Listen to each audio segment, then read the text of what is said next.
파리장로교회 성도 여러분, 한 주간도 안녕하셨습니까? 어느덧 5월의 첫째 날이 되었습니다. 금요기도회로 모여서 함께 요한계시록 말씀을 나누고 기도할 수 있음에 감사드립니다. 오늘은 요한계시록 13장 1절부터 10절까지의 본문을 가지고 제목은 바다에서 나온 짐승이라는 제목으로 말씀을 나누겠습니다. 제가 먼저 본문 말씀을 읽겠습니다. 내가 보니 바다에서 한 짐승이 나오는데 뿔이 10이요 머리가 7이라. 그 뿔에는 10 왕관이 있고 그 머리들에는 신성모독하는 이름들이 있더라.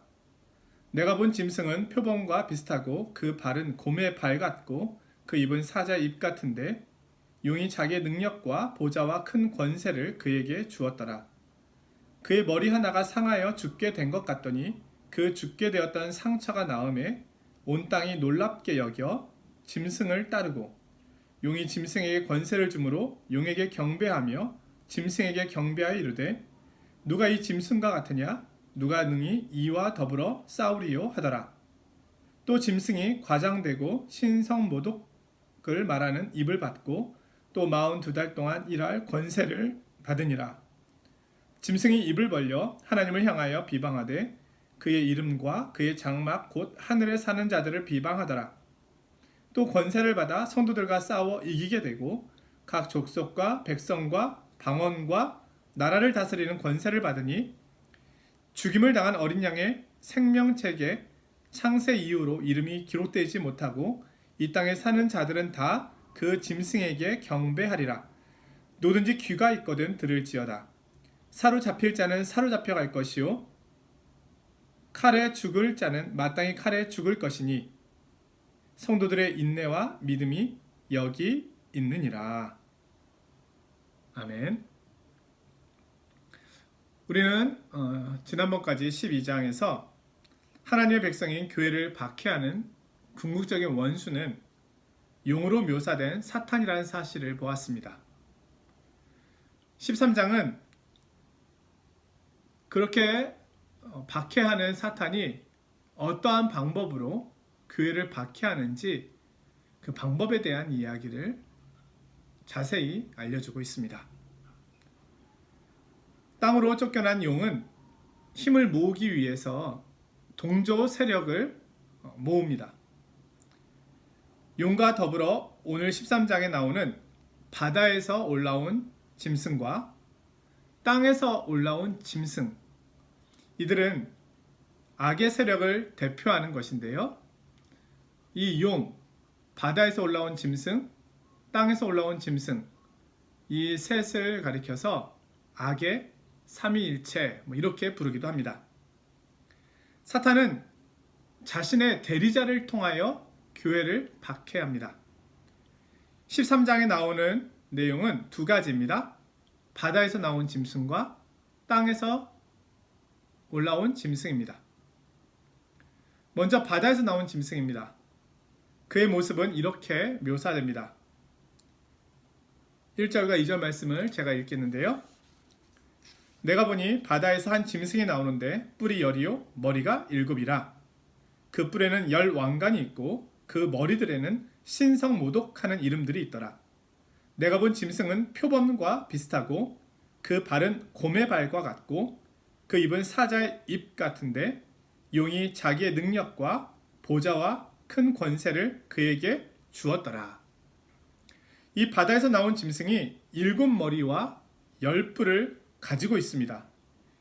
이것은 12장에 나오는 용, 곧 사탄의 모습과 비슷함을 보여줍니다.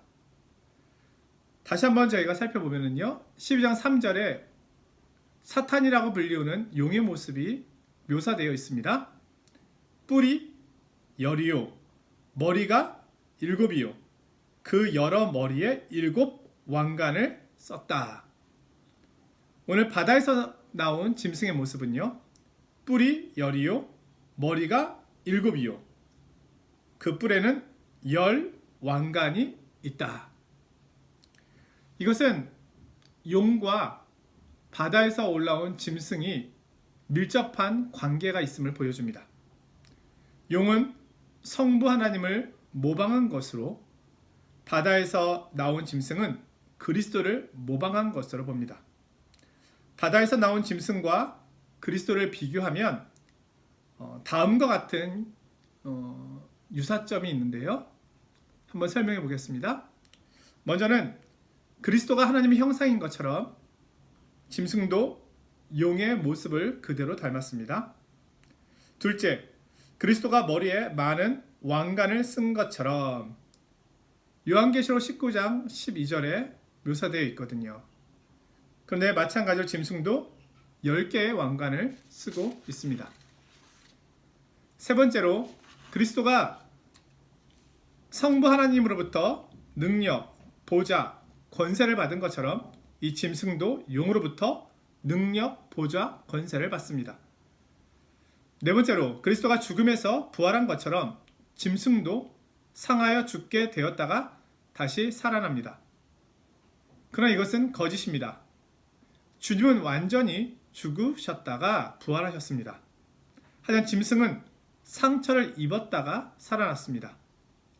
이것은 흉내를 내는 것을 말합니다. 다섯 번째로 성부 하나님과 예수 그리스도께서 경배를 받으셨던 것처럼 용과 짐승이 경배를 받습니다. 여섯 번째, 그리스도께서 짐승과 싸우듯이 짐승은 성도들과 싸웁니다. 일곱 번째, 그리스도가 나라와 족속과 백성과 방언을 다스리듯이 짐승도 나라와 족속과 백성과 방언을 다스립니다. 이 짐승에 대한 배경은 다니엘 7장에 이미 언급이 되어 있습니다. 다니엘서 7장에는 네 짐승에 대한 이야기가 나오는데요. 천사는 다니엘에게 네 짐승이 무엇인지에 대하여 설명해 줍니다. 다니엘서 7장 1절에서 3절 말씀을 제가 읽겠습니다. 바벨론 벨사살 왕 원년에 다니엘이 그의 침상에서 꿈을 꾸며 머릿속으로 환상을 받고 그 꿈을 기록하며 그 일의 대략을 진술하니라. 다니엘이 진술하여 이르되 내가 밤에 환상을 보았는데 하늘에 네 바람이 큰 바다로 몰려 불더니 큰 짐승 넷이 바다에서 나왔는데 그 모양이 각각 다르더라. 자, 이에 대하여 다니엘서 7장 17절에 천사의 설명이 있습니다. 그 네 짐승은 세상에 일어날 네 왕이라. 짐승은 나라를 상징하기도 하고 나라의 대표인 왕을 상징하기도 합니다. 고대에는 왕국이었으므로 곧 왕국을 대표하며 왕국은 곧 왕으로 대표됩니다. 이 바다에서 나온 네 마리의 짐승은 다니엘이 포로로 끌려갔던 바벨론 제국으로부터 시작해서 예수님이 초림하실 때까지 하나님의 백성 이스라엘을 지배했던 고대 중동 지방의 네 제국을 상징합니다. 그것은 우리가 알고 있는 것처럼 바벨론, 그리고 페르시아, 헬라, 로마 제국입니다. 이 네 제국을 짐승으로 묘사한 이유는 이 네 제국이 모두 하나님의 백성을 식민지로 삼아 다스린 나라들이기 때문입니다. 요한계시록 13장에 나오는 바다에서 나온 짐승은 다니엘 7장에 나오는 네 마리의 짐승을 모두 종합해 놓은 특징을 가지고 있습니다.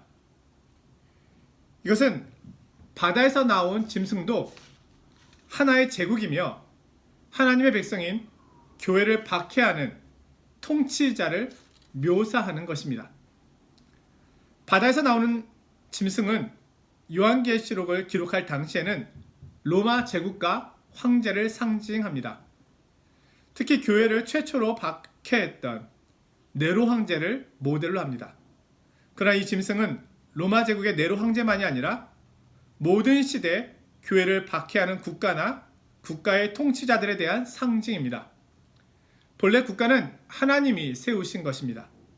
하나님께서 국가의 통치자들에게 악을 제어하고 선을 장려하도록 하기 위하여 권세를 주셨습니다.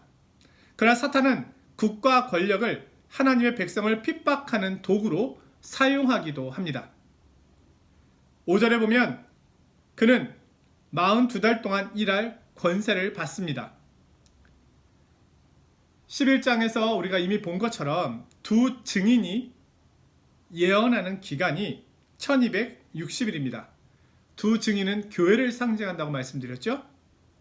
12장 6절에 보면 아이를 낳은 여인이 용을 피해 광야에서 하나님의 보호를 받는 기간이 1260일입니다. 아이를 낳은 여인은 예수 그리스도를 잉태하고 낳은 교회를 상징한다고 말씀을 드렸습니다.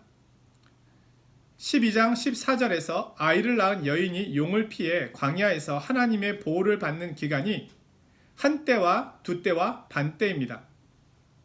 또한 13장 5절 오늘 본문에서 바다에서 올라온 짐승이 활동하는 기간이 42달입니다. 여기에 등장하는 날들은 각기 다른 표현을 사용하고 있지만 모두 다 같은 기간을 의미하고 있습니다. 이것은 동일한 기간에 일어나고 있는 일들을 여러 가지 각도로 설명하고 있는 것입니다.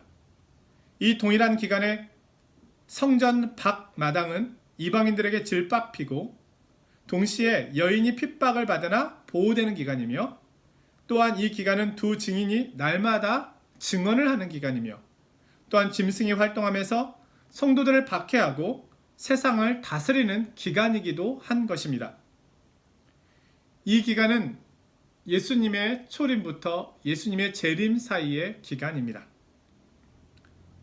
세상의 정부, 불경건한 세속적 당국자들과 권력자들은 하나님의 백성을 핍박해온 과거의 왕과 군주와 왕조들과 제국들과 정부들을 나타냅니다.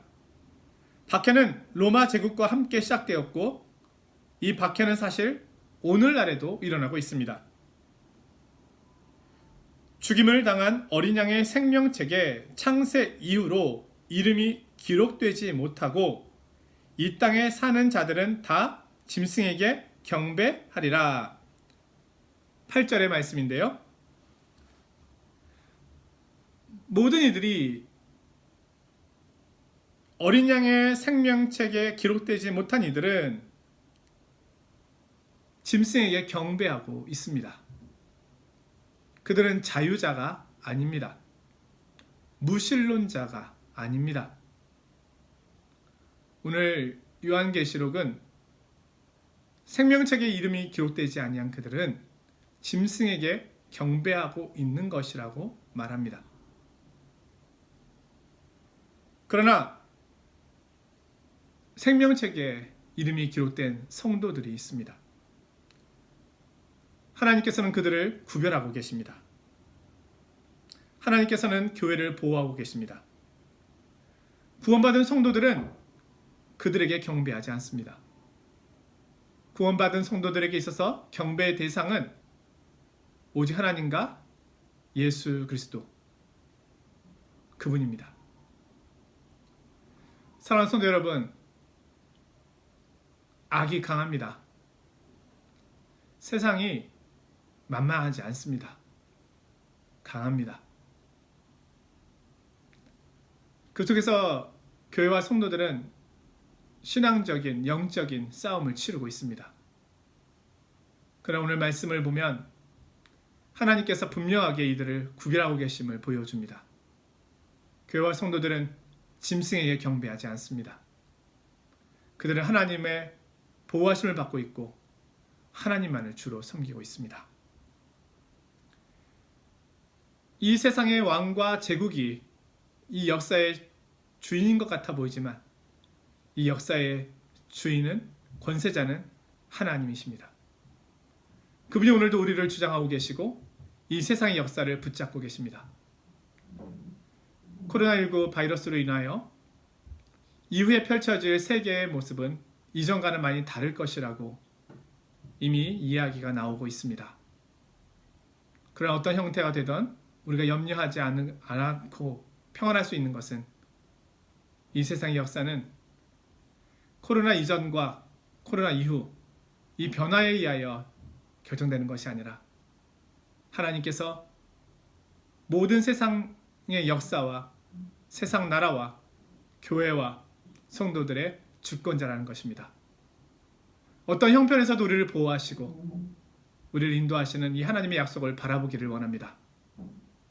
세상 나라의 권세가 아무리 강하여도 하나님의 권세 아래에 있음을 봅니다. 주님의 강한 손이 가장 큰 손임을 우리는 믿고 있습니다. 오늘도 이 말씀 안에서 용기와 힘과 위로를 얻으시고 한 주간 동안도 주님의 말씀과 주님의 위로하심 속에 평안 가운데 이 순례길을 걸어가시는 우리 파리 장로교회 성도님들이 되시기를 주님의 이름으로 축원드립니다.